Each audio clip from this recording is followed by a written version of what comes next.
Morning, सुप्रभात। कैसे हैं आप सब। आज की क्लास में हम करेंगे दक्षिणी अमेरिका महाद्वीप। कौन सा? South America. इससे पहले कल वाली क्लास में हमने नॉर्थ अमेरिका को कंप्लीट कर लिया था और आज की क्लास में हम करेंगे साउथ अमेरिका।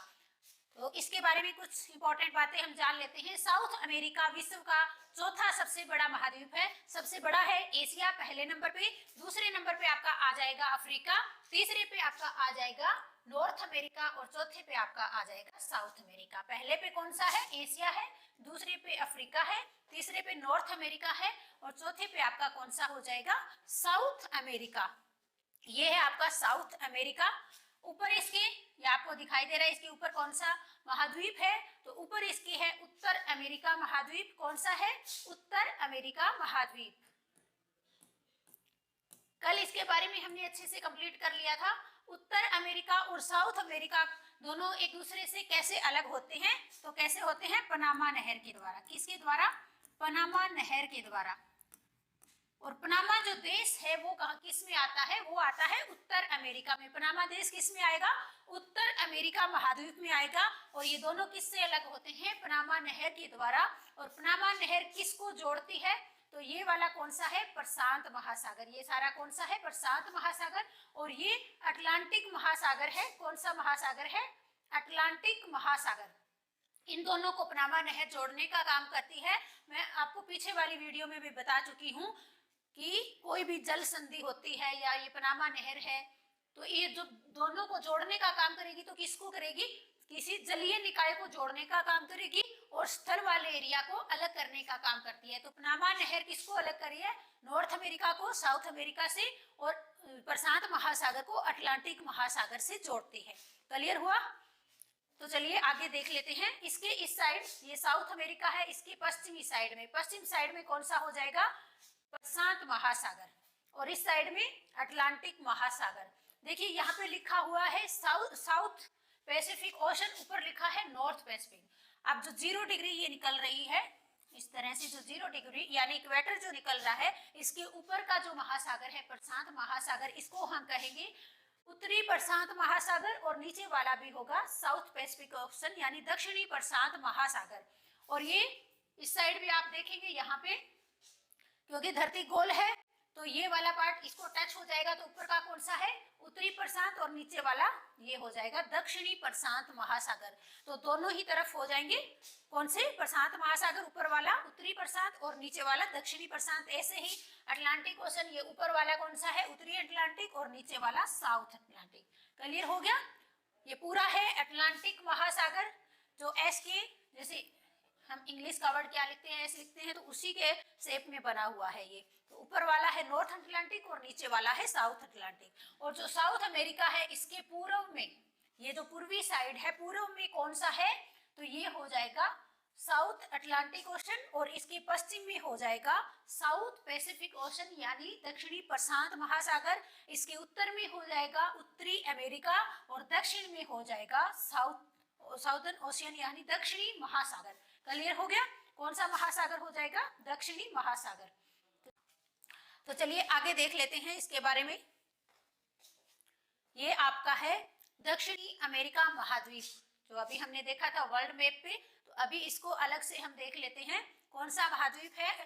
दक्षिणी अमेरिका महाद्वीप। तो इसमें टोटल कितने देश है? टोटल देश कितने हैं? तो इसमें टोटल देश है 12। कितने देश है? 12 देश है इसमें। सबसे बड़ा देश, सबसे बड़ा कौन सा हो जाएगा? सबसे बड़ा देश हो जाएगा ब्राजील। कौन सा हो जाएगा? ब्राजील। ब्राजील दिखाई दे रहा है ना आपको मैप में? सबसे बड़ा देश जो ग्रीन कलर का बड़ा सा है देश, ये कौन सा देश है? ब्राजील, सबसे बड़ा देश। और जो दक्षिणी अमेरिका महाद्वीप है इसका लगभग 50% भाग पे, लगभग 50% भाग पे कौन सा देश है? ब्राजील देश है। और ये सबसे बड़ा देश है। उसके बाद हम बात करें अगर सबसे छोटा देश, सबसे छोटा देश कौन सा हो जाएगा? तो सबसे छोटा कौन सा हो जाएगा? बताइए शाबाश, सबसे छोटा कौन सा हो जाएगा? जब तक मैं बताती हूँ उससे पहले आप कमेंट बॉक्स में कमेंट कर देंगे। सबसे छोटा कौन सा हो जाएगा? सूरीनाम। कौन सा हो जाएगा सबसे छोटा? सूरीनाम। ठीक है, तो चलिए इसके जो 12 देश है इनको अलग अलग हम अच्छे से देख लेते हैं। सबसे पहले कौन सा हो गया? ब्राजील। कौन सा हो गया? ब्राजील। अब आप यहाँ आएंगे, आपको दिखाई दे रहा होगा ये रेड कलर में फ्रेंच गुयाना। ये कोई देश नहीं है, इसको हम देश नहीं कह सकते, क्योंकि ये जो है फ्रेंच की टेरिटरी है, इस पे यूरोपियन देश का जो है अधिकार है। किसका अधिकार है? यूरोपियन देश का। और यूरोप के देश यहीं से अपनी सैटेलाइट लॉन्च करते हैं। कहाँ से करते हैं? फ्रेंच गुयाना से। इसलिए इसे क्या कहा जाता है? इसे यूरोप का स्पेस पोर्ट भी कहा जाता है। क्या कहा जाता है? यूरोप का स्पेस पोर्ट किसे कहा जाता है? फ्रेंच गुयाना को। किसको कहा जाता है? फ्रेंच गुयाना को।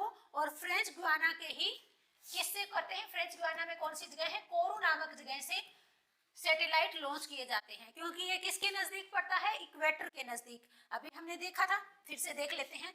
जैसे यहाँ पे कौन सा है? French Guiana. और यहाँ से जो 0 डिग्री निकल रही है, तो ये किसके नजदीक पड़ रहा है? फ्रेंच गुयाना भूमध्य रेखा के नजदीक पड़ रहा है। और भूमध्य रेखा पे क्या होता है? क्रॉस बल जो होता है कम होता है, जिसकी वजह से क्या होता है, जब हम सैटेलाइट को लॉन्च करते हैं तो फ्यूल और एनर्जी ये कम लगते हैं। तो यहाँ से जितने भी सैटेलाइट लॉन्च किए जाते हैं वो मोस्टली कहाँ से किए जाते हैं? 0 डिग्री यानी इक्वेटर के नजदीक से किए जाते हैं। कहाँ से? इक्वेटर के नजदीक से। तो यहाँ से जो है जो यूरोपियन देश है वो अपनी सैटेलाइट कहाँ से लॉन्च करते हैं? फ्रेंच गुयाना से। किसकी टेरिटरी है फ्रेंच गुयाना? ये फ्रांस की टेरिटरी है। तो चलिए आगे देख लेते हैं। तो दूसरा हमारा देश हो जाएगा सूरीनाम। कौन सा हो जाएगा? सूरीनाम। तीसरा हो जाएगा, कौन सा हो जाएगा? गुयाना। कौन सा हो जाएगा? गुयाना। चौथा आपका देश है वेनेजुएला। वेनेजुएला में क्या है? Angel waterfall. कौन सा हो जाएगा? Angel waterfall. अगर आपसे पूछे कहाँ पे है? वेनेजुएला में। कहाँ पे है? वेनेजुएला में। उसके बाद यहाँ पे देखिए कौन सा देश है? कोलंबिया। कौन सा देश है? पांचवा आपका कौन सा हो जाएगा? कोलंबिया। छठा आपका देश हो जाएगा इक्वेटर। कौन सा हो जाएगा? Sorry, Ecuador. छठा आपका देश कौन सा हो जाएगा? इक्वाडोर। इक्वाडोर के पास में आपको यहाँ पे दिखाई दे रहे होंगे, यहाँ पे अलग अलग ये छोटे छोटे द्वीप दिखाई दे रहे हैं। क्या दिखाई दे रहे हैं? छोटे छोटे द्वीप दिखाई दे रहे हैं। तो यहाँ पे इक्वाडोर के पास में बहुत सारे द्वीप हैं। 2 द्वीप हैं जिनके बारे में कई बार एग्जाम में पूछा जाता है। एक तो है सेंटियागो। कौन सा द्वीप हो जाएगा? सेंटियागो द्वीप। और दूसरा गैलापागोस। कौन सा? गैलापागोस द्वीप। इन दोनों के बारे में कई बार क्वेश्चन पूछा जाता है, तो सबके नाम आपको याद ना हो कोई बात नहीं, इन दोनों का नाम आप एक बार याद कर लीजिए अच्छे से। सेंटियागो द्वीप और दूसरा गैलापागोस द्वीप, ये कौन से महासागर में हो गए? तो ये हो गए प्रशांत महासागर में। कौन से महासागर में हो गए? प्रशांत महासागर में ये दोनों द्वीप हो गए हैं। और ये किसके पास है? ये है दक्षिणी अमेरिका महाद्वीप में, इक्वाडोर के साइड में। आपको याद है भारत से एक बार वो काफी चर्चा में रहा था भगोड़ा नित्यानंद का। क्या नाम था? भगोड़ा नित्यानंद, स्वामी नित्यानंद नाम था उनका। और इन्होंने क्या किया था? यहाँ पे इक्वाडोर के पास एक द्वीप लेके अपना ही एक देश बसा लिया है, और जिसका नाम क्या है? कैलासा। क्या नाम है उसका? कैलासा नाम है। कैलासा नाम से अपना एक हिंदू राष्ट्र, कैसा राष्ट्र बसाया है? हिंदू राष्ट्र, पूर्ण रूप से हिंदू राष्ट्र कैलासा नाम से यहाँ इक्वाडोर के पास अपना ही एक द्वीप खुद का खरीद कर, जिसकी अपनी करेंसी है, सब कुछ अलग से ही, जैसे एक राष्ट्र का सब कुछ, अपनी सेना होती है, अपनी करेंसी होती है, अपना बैंक होता है, तो वैसे ही स्वामी नित्यानंद नाम से एक भगोड़ा था जो कि भाग के कहाँ चला गया था? यहाँ पे इक्वाडोर के पास एक द्वीप है जहाँ पे अपना ही राष्ट्र बसाया है, और उसका नाम क्या रखा है? कैलासा। क्या नाम रखा है? कैलासा। तो चलिए आगे बढ़ते हैं। इसके आगे कौन सा देश हो जाएगा? तो इसके आगे आपका इक्वाडोर के आगे कौन सा है? पेरू। कौन सा हो जाएगा? पेरू। ये आपको येलो कलर में दिखाई दे रहा है, तो ये हो जाएगा पेरू। पेरू के नीचे बोलीविया। कौन सा हो जाएगा? बोलीविया। और ये जो आपको ग्रीन कलर का दिखाई दे रहा है ना, चिल्ली के टाइप का, चिल्ली मिर्ची नहीं होती, मिर्ची ग्रीन कलर की मिर्ची होती है ना, चिल्ली ऐसे ऐसे बनी होती है, और उसी आकार का ये इस देश का भी नाम क्या है? चिल्ली। क्या नाम है इसका? चिल्ली, जो ये ग्रीन कलर का आपको दिखाई दे रहा है। बोलीविया के नीचे आपका प्रागवे। प्रागवे के नीचे ये जो अर्जेंटीना है, और उसके बाद यहाँ पे प्रागवे के नीचे ही उरुग्वे। कौन सा हो जाएगा? उरुग्वे। और नीचे जो दक्षिणी महासागर पड़ता है, यहाँ पे एक आइलैंड है, कई बार एग्जाम में पूछा गया है। दक्षिणी अमेरिका महाद्वीप के नीचे ये कौन सा आइलैंड है? Falkland island. कौन सा आइलैंड हो जाएगा? Falkland island. ये देखिए फॉकलैंड आइलैंड, फॉकलैंड द्वीप। तो 12 देश आपको अच्छे से याद हो गए होंगे, एक बार फिर से देख लीजिए इनको। सबसे बड़ा कौन सा है? ब्राजील। और सबसे छोटा हो जाएगा सूरीनाम। ब्राजील जो कि लगभग 50% एरिया पे है उत्तर अमेरिका दक्षिणी अमेरिका महाद्वीप के। तो पहला ब्राजील है, दूसरा यहाँ पे सूरीनाम, तीसरा ग्वाना, फिर Venezuela, Colombia, Ecuador, Peru, Bolivia, Chile, Argentina, Uruguay, Paraguay. Clear हो गया। और नीचे ये कौन सा द्वीप है? फॉकलैंड। और इस साइड में इक्वाडोर के इस साइड में कौन कौन से द्वीप है? सेंटियागो और गैलापागोस द्वीप आपको याद रखने हैं। तो चलिए फिर आगे देख लेते हैं, आगे बढ़ते हैं। अभी अब हम बात करते हैं जो दक्षिणी अमेरिका महाद्वीप है, तो इसकी यहाँ पे कौन सी पर्वतमाला है? एंडीज पर्वतमाला। कौन सी पर्वतमाला है? एंडीज पर्वतमाला। और ये जो पर्वतमाला है विश्व की सबसे लंबी पर्वतमाला। किस तरह की पर्वतमाला है? विश्व की सबसे लंबी पर्वतमाला। यहाँ पे मैं विश्व की सबसे लंबी पर्वतमाला कौन सी हो जाएगी? एंडीज पर्वतमाला। विश्व की सबसे लंबी पर्वतमाला। विश्व की सबसे ऊंची पर्वतमाला कौन सी है? तो वो हो जाएगी हिमालयन पर्वतमाला। सबसे ऊंची पर्वतमाला है, लेकिन सबसे लंबी कौन सी हो जाएगी? एंडीज पर्वतमाला। कौन सी हो जाएगी? एंडीज पर्वतमाला। एंडीज पर्वतमाला सबसे लंबी पर्वतमाला है। और ऊंचाई की अगर बात करें तो हिमालय के बाद ये विश्व की दूसरी सबसे ऊंची पर्वतमाला है। और लंबाई की बात करें तो लंबाई के हिसाब से विश्व की सबसे लंबी पर्वतमाला है। और यहीं पे सबसे ऊंचा ज्वालामुखी भी है। सबसे ऊंचा ज्वालामुखी, सबसे ऊंचा ज्वालामुखी, विश्व का सबसे ऊंचा ज्वालामुखी पर्वत कोटापेक्सी। कौन सा है? कोटापेक्सी। अगर पूछा जाता है कि विश्व का सबसे ऊंचा ज्वालामुखी पर्वत तो कौन सा है? कोटापेक्सी। और कहाँ पे है? एंडीज पर्वतमाला यानी साउथ अमेरिका में कोटापेक्सी ज्वालामुखी है। और इसकी सबसे ऊंची चोटी कौन सी है? माउंट एकांकागुआ। इसकी सबसे ऊंची चोटी, एंडीज पर्वतमाला की सबसे ऊंची चोटी कौन सी हो जाएगी? एकांकागुआ। सबसे ऊंची चोटी कहाँ पे है? चिली और अर्जेंटीना इन दोनों की सीमा पे है माउंट एकांकागुआ। और पेरू और बोलीविया की सीमा पे क्या हो जाएगा? टीटीकाका झील। कौन सी झील है? टीटीकाका झील। कौन सी झील हो जाएगी? टीटीकाका झील। कहाँ पे है? तो ये हो जाएगी, कहाँ पे हो जाएगी? पेरू और बोलीविया की सीमा पे टीटीकाका झील, एंडीज पर्वतमाला जो ये है यहाँ पे है। और इसी पे माउंट एकांकागुआ अर्जेंटीना और चिली की सीमा पे है। और टीटीकाका झील पेरू और बोलीविया इन दोनों की सीमा पे यहाँ पे कौन सी झील है? टीटीकाका झील। और कोटापेक्सी ज्वालामुखी, विश्व का सबसे ऊंचा ज्वालामुखी पर्वत कोटापेक्सी कहाँ पे है? साउथ अमेरिका में एंडीज पर्वतमाला में स्थित है। एंडीज पर्वतमाला विश्व की सबसे लंबी पर्वतमाला है। अगर ऊंचाई के हिसाब से बात करें तो विश्व की दूसरी सबसे ऊंची पर्वतमाला है। पहले नंबर की कौन सी हो जाएगी? हिमालयन पर्वतमाला। अब आगे देखते हैं, चलिए आगे हम बात करते हैं पठार की। 3 पठार प्रमुख है। पहला है ज्ञाना का पठार। तो इस वाले एरिया में कौन सा हो जाएगा? यहाँ पे हो जाएगा ज्ञाना का पठार। कौन सा हो जाएगा? यहाँ पे हो जाएगा आपका ज्ञाना का पठार। इसको बोलते हैं ज्ञाना का पठार। दूसरा पठार